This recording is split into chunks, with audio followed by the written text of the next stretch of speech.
I got a new kind of tetra, and it's so adorable. It's like a little baby piranha, and I don't know, it's hiding right now.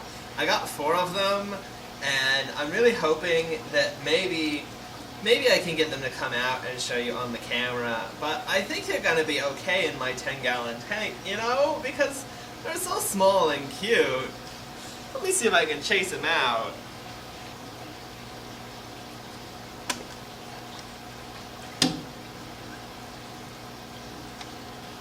For those of you who don't understand why I was making that joke, these are red-bellied pacu. Red-bellied pacus are frequently sold in pet stores as vegetarian piranhas because they look a whole lot like little red-bellied piranhas when they're young, probably to avoid piranhas eating their young.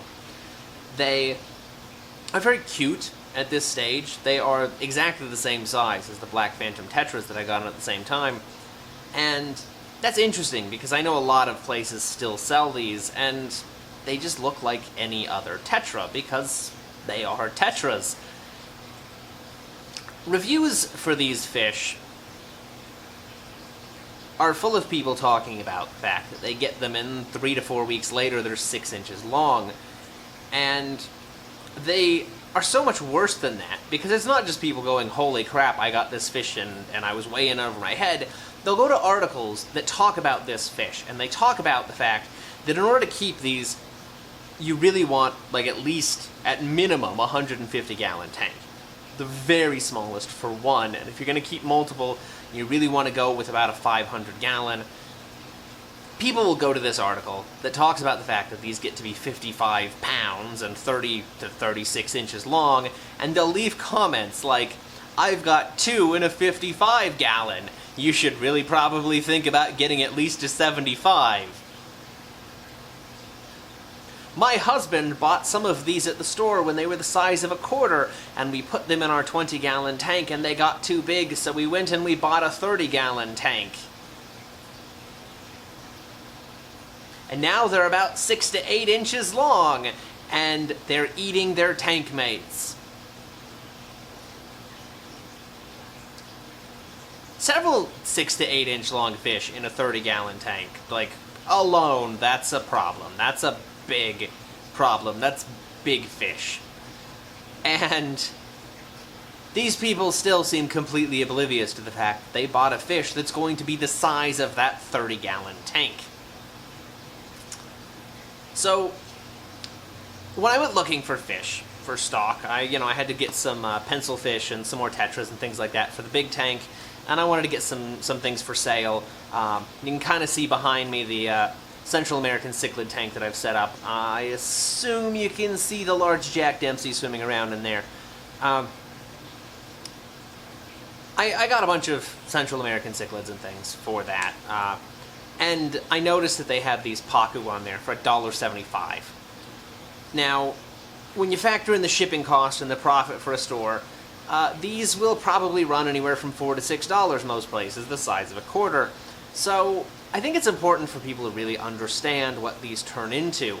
So this video is going to be just a quick introduction to these, and I'm going to be doing more video updates on these. I'm just going to call it Project Pacu because alliteration is always nice. What I'm going to be doing with these is I'm going to be doing updates on these as they change. When they get too big for this 10-gallon tank that they're in, which is very sparse because they eat an enormous amount, they poop an enormous amount, and I need to clean it up constantly.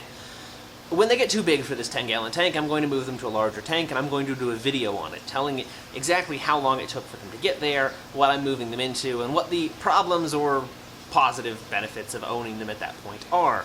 When they outgrow that tank, I will do another one. When they outgrow that tank, I will do another one, and I will just be going through the series of tanks that I have seen people talk about keeping these in when I see people reviewing these fish. I want to note that I will be taking care of them. At the end, these will be going into a 450-gallon custom tank that I will be building. It is something that I'm going to be putting over here in the only open space that's still left in this place. But I feel like they're going to be very big, impressive, pretty fish that will hopefully keep people from thinking that it's a good idea to get these. a lot of people say that they're basically like little water puppy dogs, that they like to be scratched while you're feeding them and things. And then other people talk about the fact that, you know, their toddler went to the London Aquarium and the fish bit its finger off. And, okay, you may be asking why I'm laughing about that. And the reason that I'm laughing about that is not because I think it's funny for children to get maimed. It's because there's constant descriptions of all of their grotesque human-like teeth. And when you look it up, they talk about the fact that the teeth are for eating nuts. And I was looking at something on this earlier. I think it was an Animal Planet article on these in Papua New Guinea. And it's from a TV show they showed back in like 2001. No, it must have been after that. I don't know exactly when they showed it. But they were talking about this, and on the show they discussed the fact that Papua New Guinea imported 14,000 of these things, and they let them go in some river, and they ate all of the plant life, and then started completely destroying all of the native species that people would fish for. And then it ended with saying there have been several unconfirmed accounts of people dying as a result of these fish biting off their genitals.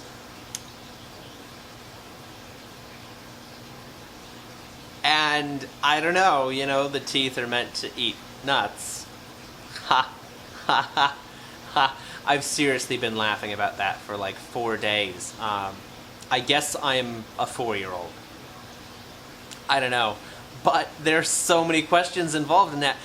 There are multiple reports of this from around the world, but this is the earliest one that I'm aware of. I know there's a lot of fraudulent reports from like 2013 and things like that.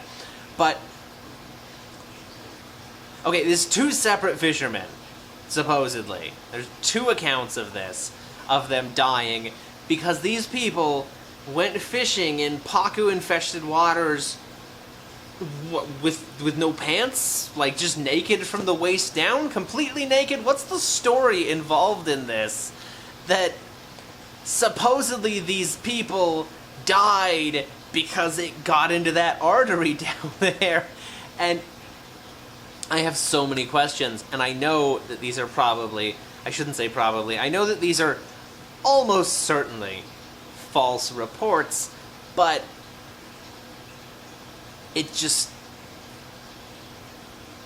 so weird. It's such a weird story, and there are so many questions that immediately come to mind, and I don't understand how it is possible for somebody to pass these stories on without having the same questions come to mind, except that these are the kinds of areas where people accuse witches of stealing their penises. There's so many stories there involving penis mutilation or penis eating. It's just some bizarre part of the culture in the region. There's stories of cannibals being arrested for eating penis soup. There's stories in very close proximity of witches being hunted and burned because they're stealing men's penises. So of course fishermen would be in the water and a fish would steal and eat their penis. That's just what everything does. I'm sure there's lizards and chickens and other things that have eaten penises over there also. It just really, really makes me laugh like a toddler. I'll do some updates on these as things progress. I'm gonna get 20-gallon tanks set up for these guys for the next stage of this and get some wood and stuff sunk already. I expect to have to move them in a week or 2, based on everything that I've read. I am keeping these a little bit colder. These guys do okay, anywhere from like the 70 to 80 degree range. They are an invasive species all over the place. I've heard reports of them being in like rivers in New Jersey and things like that. So I'm not going to heat these tanks. I'm going to keep them at about 72 to 74, which is the temperature of this room.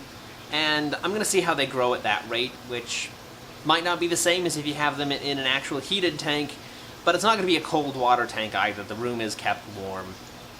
And we'll see how long it takes. It's going to be, I think, an interesting experiment. So, you know, check back for updates on Project Pacu. Till next time.